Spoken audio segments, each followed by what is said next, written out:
اس وجہ سے غمگین نہیں ہوں، اس وجہ سے پریشان نہیں ہوں، غمگین اس وجہ سے ہوں میں نے مالٹا کی جیل میں اور وہاں کی کالی کوٹری کے اندر میں نے یہ سوچا، میں نے محسوس کیا اور میں ایک نتیجے پر میں نے پہنچنے کی کوشش کی۔ کیا وجہ ہے مسلمان غلامی کی زندگی گزار رہا ہے؟ کیا وجہ ہے مسلمان ترقی کی راہ پر گامزد نہیں ہے؟ کیا وجہ ہے مسلمان روز بروز پیچھے کی طرف دھکیلا جا رہا ہے اور یہ غلام بنتا جا رہا ہے؟ وجہ اس کی کیا ہے؟ کہا بس دو سبب مجھے نظر آئے، دو چیزیں مجھے نظر آئی جو مسلمان کی ذلت کی وجہ اور سبب ہے۔ ایک وجہ یہ ہے مسلمان نے قرآن کو چھوڑ دیا، مسلمان نے قرآن کو پس پشت ڈال دیا۔ ہند رحمۃ اللہ علیہ نے فرمایا کہ پہلا سبب یہ ہے مسلمانوں کی ذلت کا کہ مسلمان نے قرآن کو چھوڑ دیا، اور دوسری وجہ مسلمان کی ذلت کی یہ ہے مسلمان آپسی اختلافات کے شکار ہو گئے ہیں، مسلمان اتحاد کی طرف نہیں آتے، مسلمان کے دل میں جو بغض لیے پھرتا ہے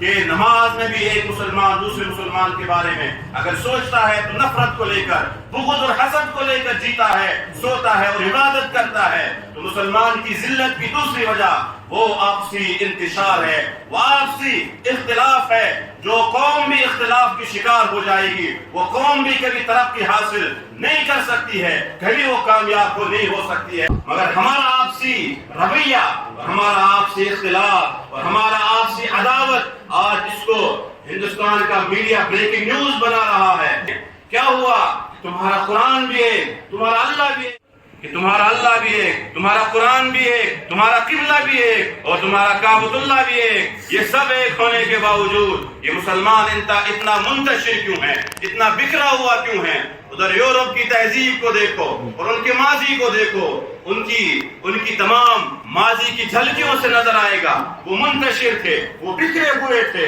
اور اس کے باوجود منتشر ہونے کے باوجود، بکھرے ہوئے ہونے کے باوجود وہ متحد ہو کر آگے بڑھ رہے ہیں، متحد ہو کر اپنی جو پالیسیاں ہیں ان کو کامیابی کی دہلیز پر لے کے جا رہے ہیں۔ مگر مسلمان جس کے پاس سب کچھ تھا، ایک ہی تھا، ایک ہونے کے باوجود مسلمان منتشر ہو رہا ہے۔ اے میرے دوستو، اگر ہم نے عبداللہ ابن ابی کو سزا دی تو دشمن طاقتیں اور دشمن قوتیں وہ یہ سمجھیں گے کہ مسلمان کو بھی مار رہا ہے، کیونکہ ان کے نظر میں عبداللہ ابن ابی منافق بھی مسلمان ہی ہے۔ ایک میسج باہر یہ جائے گا مسلمان ایک دوسرے کو ہی کاٹ رہے ہیں، مسلمان ایک دوسرے کو ہی سزا دے رہے ہیں، اگرچہ وہ منافق ہے، مگر جب تم اس کو سزا دو گے تو یہ پیغام پوری دنیا میں جائے گا کہ مسلمان کو مارا۔ آپ کے سامنے جو یہاں 2-3 منزلوں پر جو لوگ بھی نماز پڑھ رہے ہیں، میں ان کو بڑے ادب سے عرض کر رہا ہوں، بڑی گزارش کے ساتھ ہاتھ جوڑ کر کہتا ہوں، آپ اپنی مسجد میں جائیں گے اپنے امام صاحب سے، خطیب صاحب سے، یا اگر آپ خود نہیں کہہ سکتے ہیں ذمہ داران سے کہا دیجئے۔ یہ امامت اور یہ منبر بڑی ذمہ داری کی چیز ہے۔ خدا را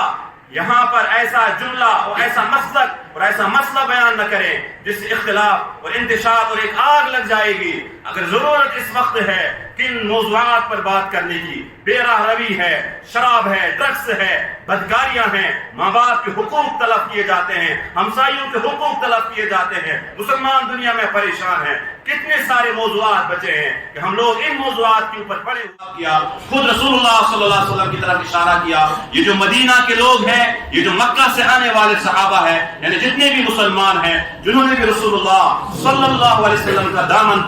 جو ہے تھاما ہے، ان لوگوں کی مثال ایسی ہی ہے جیسے ایک انسان ایک کتے کو کھلاتا ہے، پلاتا ہے، پھر اس کو وہ تازہ کرتا ہے، بڑا ہو جاتا ہے، اور پھر وہ اپنے آقا پر بھونکا کرتا ہے۔ یہ جملہ گستاخانہ جملہ جو ہے استعمال کیا عبداللہ ابن ابی نے، گویا کہ اس نے صحابہ کو کتا کہا، خود رسول اللہ صلی اللہ علیہ وسلم کے بارے میں یہ جملہ جو ہے اس نے کہا۔ اس کے بعد حضرت زید بن ارقم چھوٹے تھے، انہوں نے یہ سنا، اور لمبا واقعہ ہے، تو آپ علیہ السلام اور صحابہ نے صحابہ کو حکم دیا فوراً یہاں سے چلے جاؤ، کیونکہ غزوہ ہو چکا تھا۔ تو صحابہ نے کہا یا رسول اللہ صلی اللہ علیہ وسلم، آپ کی تو عادت تھی جب ہم غزوہ ختم کیا کرتے تھے تو 3 دن تک آپ رکا کرتے تھے، آج آپ نے فوراً چلنے کا حکم دیا۔ آپ نے فرمایا نہیں، عبداللہ ابن ابی نے جو یہاں پر ایک زہر ڈالا ہے صحابہ کے درمیان، مجھے خطرہ ہے اگر ہم یہیں پر رک گئے تو خطرہ ہے کہ یہاں خون خرابہ ہو جائے گا۔ حضرت عمر آگے بڑھے، حضرت عمر رضی اللہ تعالیٰ نے کہا یا رسول اللہ صلی اللہ علیہ وسلم مجھے حکم دیجئے، میں اس کو سزا دوں گا، اتنا سنگین جرم اس نے کیا ہے۔ اس نے رسول اللہ صلی اللہ علیہ وسلم کے لیے کتے کا لفظ استعمال کیا، صحابہ کے لیے کتے کا لفظ استعمال کیا، مگر میرے لیے اور آپ آج کے تمام علماء اور عوام کے لیے کیا جملہ رسول اللہ صلی اللہ علیہ وسلم نے فرمایا، اے صحابو، اے میرے دوستو، اگر ہم نے عبداللہ ابن ابی کو سزا دی تو دشمن طاقتیں اور دشمن قوتیں وہ یہ سمجھیں گے کہ مسلمان کو بھی مار رہا ہے، کیونکہ ان کے نظر میں عبداللہ ابن ابی منافق بھی مسلمان ہی ہے۔ ایک میسج باہر یہ جائے گا مسلمان ایک دوسرے کو ہی کاٹ رہے ہیں، مسلمان ایک دوسرے کو ہی سزا دے رہے ہیں، اگرچہ وہ منافق ہے، مگر جب تم اس کو سزا دو گے تو یہ پیغام پوری دنیا میں جائے گا کہ مسلمان کو مار رہا ہے۔ اگر آج میرے اندر کسی کے اندر کوئی کمی ہے، غلطی ہے، ہم اس کو اچھالیں گے، آج ساری دنیا کے اندر یہی مذاق ہو رہا ہے کہ مسلمان کو کافر کہہ رہا ہے اور مسلمان کے پیچھے نماز پڑھنے سے پرہیز کر رہا ہے۔